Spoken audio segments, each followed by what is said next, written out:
singkat, 8 menit. Ya. Yang pertama, di sini ada, saya mempunyai 5 anak. Ya, bagaimana cara membedakan semua karakter anak ini? Dan bagaimana cara orang tua berbicara kepada anak supaya anak bisa terbuka kepada orang tua. Ya. Dan yang kedua, seorang ibu memiliki 2 anak dan sudah SMK, mempunyai jurusan pemasaran, tetapi malu. Bagaimana caranya biar sifat pemalunya hilang? Yaitu untuk anak laki-laki. Jadi saya sekaligusin aja Pak, jadi 2 pertanyaan. Ya.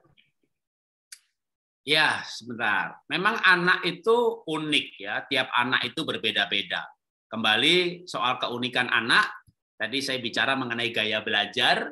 Gimana taunya anak kita gaya belajarnya auditory, kinestetik atau kinestetik, auditory atau visual? Ya lihat aja dia sukanya apa.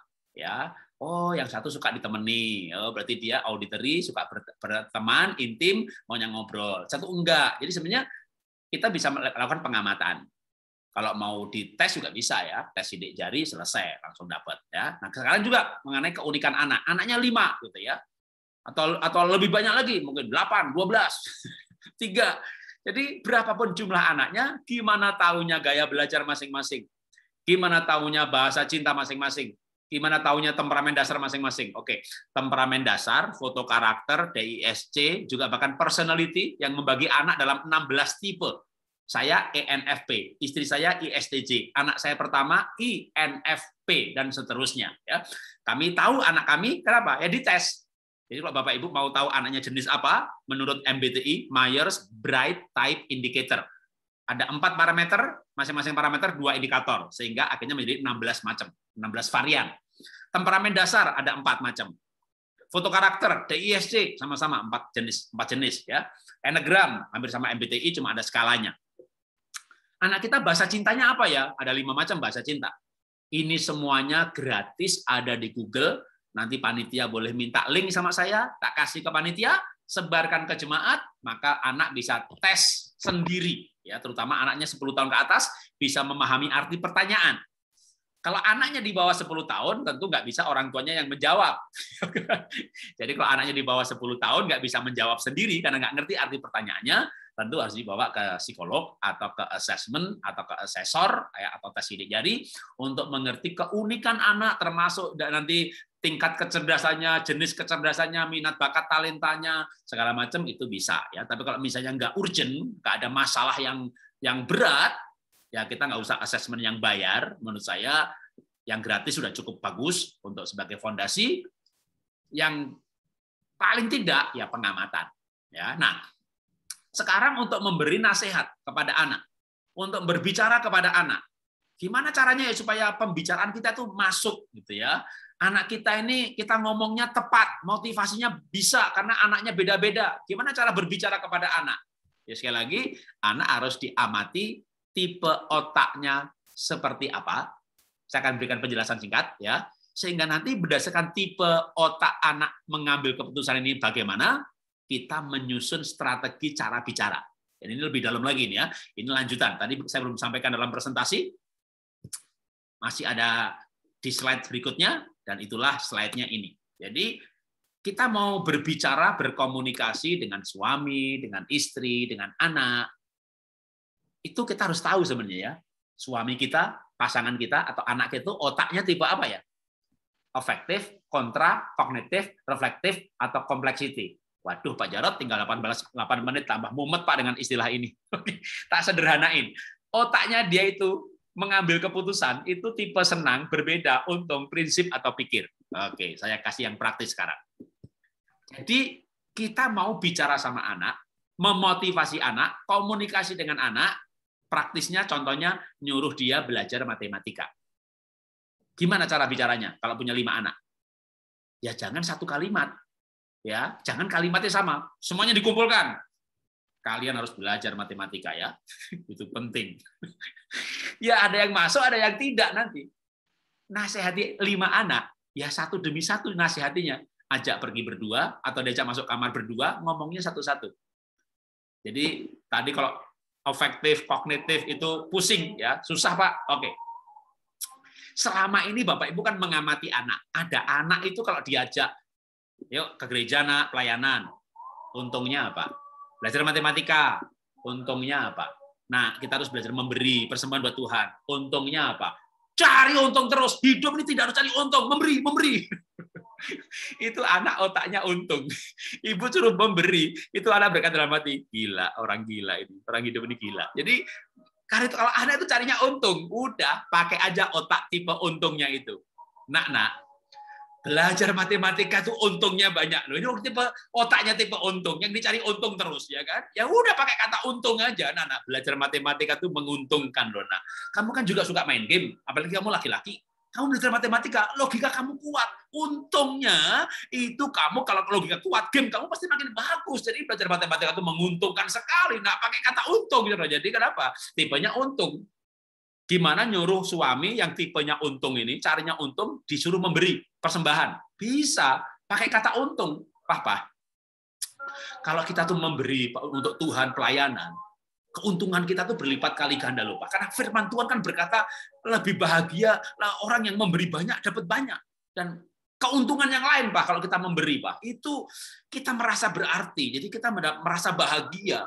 Keuntungan memberi yang lain, Pak, kita tuh punya rasa itu kayak cukup. Kalau kita nggak pernah memberi, kita rasanya kurang. Jadi kita rasa miskin terus.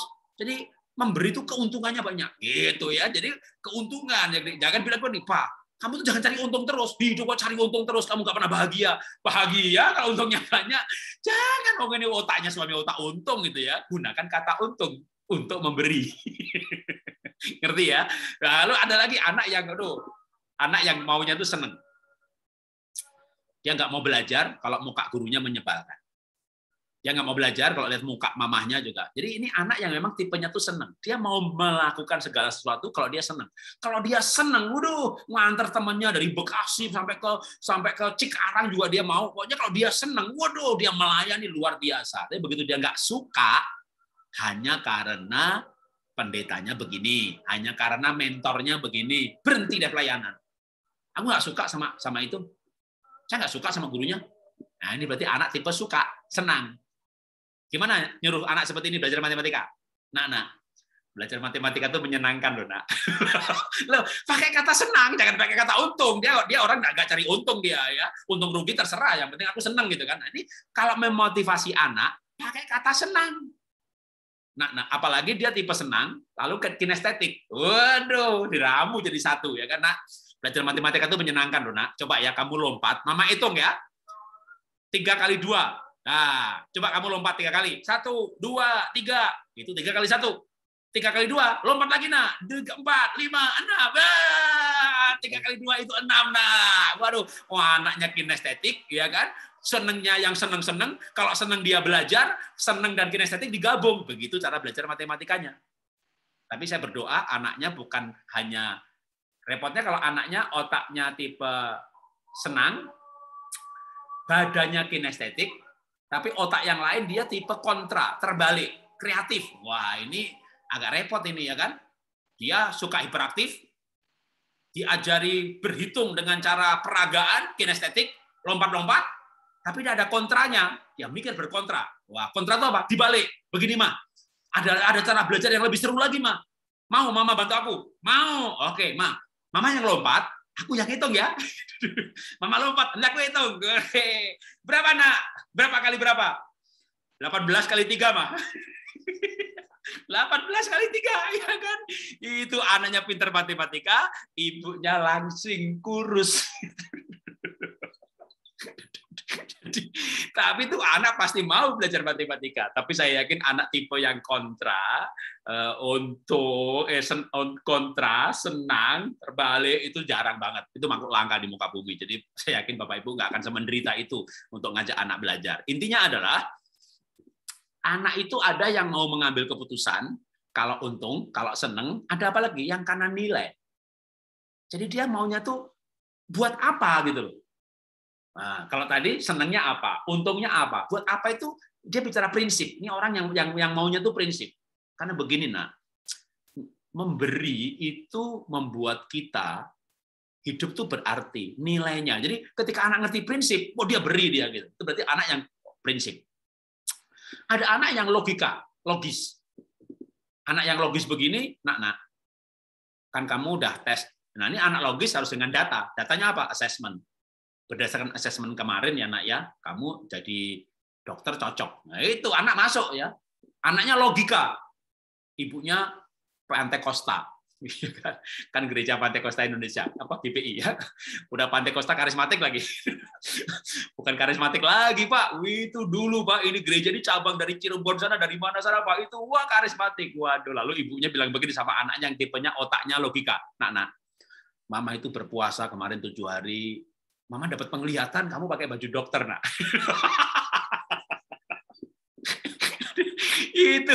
itu nggak masuk bagi si anak, kecuali anaknya tipe yang sama ya. Jadi kita tuh harus berbicara kepada orang lain. Oke, sekaligus sebagai penutup ya, komunikasi itu apa sih?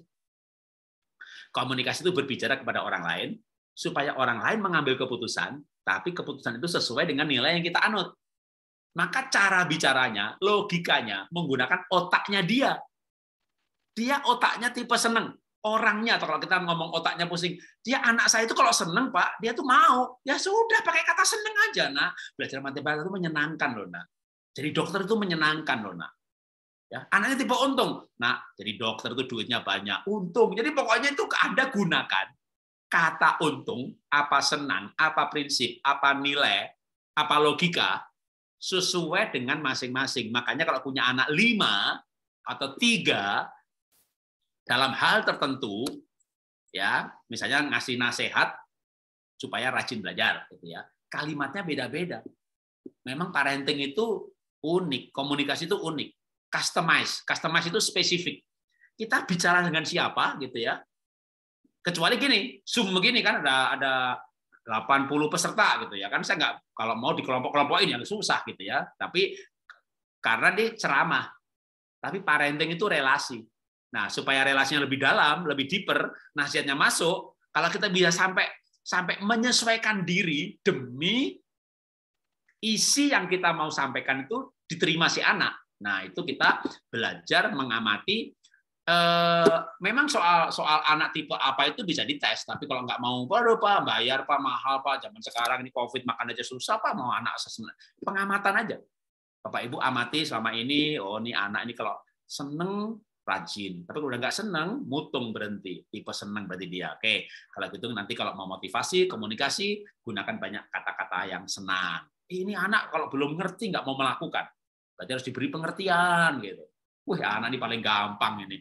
Kalau pokoknya dia seneng aja. Jadi kita tuh orang tua perlu melihat keunikan masing-masing anak ya, dengan tradisional pengamatan aja.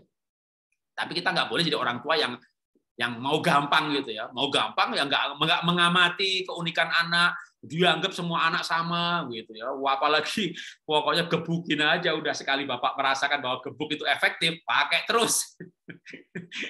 Jangan heran nanti tiba-tiba anak kabur atau nggak mau ngomong sama orang tua. Sekarang nurut, kenapa? Masih TK, SD, nurut itu. Tunggu waktu kuliah nanti ya kan. Jadi kadang-kadang memberontak itu semua ada waktunya. Jangan sampai Bapak menuai pemberontakan ketika anak sudah merasa dewasa, dia menikah, nggak ngomong lagi sama orang tua, nggak berbakti, karena yang ada adalah memori masa lalu, alam bawah sadar, bapak-bapaknya jahat. Itu kan jangan sampai ya. Jadi sesuatu yang efektif pun kalau nggak baik jangan. Kan ada efektif lain gitu ya. Memang biasanya pupuk kimia gitu ya lebih subur gitu ya, tapi tanahnya rusak. Pupuk organik ya enggak lama, tapi tanahnya subur terus-menerus seumur hidup. Didik anak membuat dia mengerti apa pentingnya belajar, baru dia akan belajar. Nah, membuat mengerti ini nggak gampang. Tapi kalau sekali dia mengerti, dia akan belajar. Karena hal itu, pengertian itu sesuatu di dalam dia. Anak belajar karena dia punya cita-cita. Ya, itu nggak gampang kan bikin anak punya cita-cita. Tapi sekali dia belajar, dia punya cita-cita, dia kejar hal itu. Dia belajar karena dia takut sama orang tuanya. Kalau nggak belajar digebukin. Orang tuanya nggak ada, ya dia nggak belajar. Karena orang tua bukan sesuatu yang di dalam dirinya.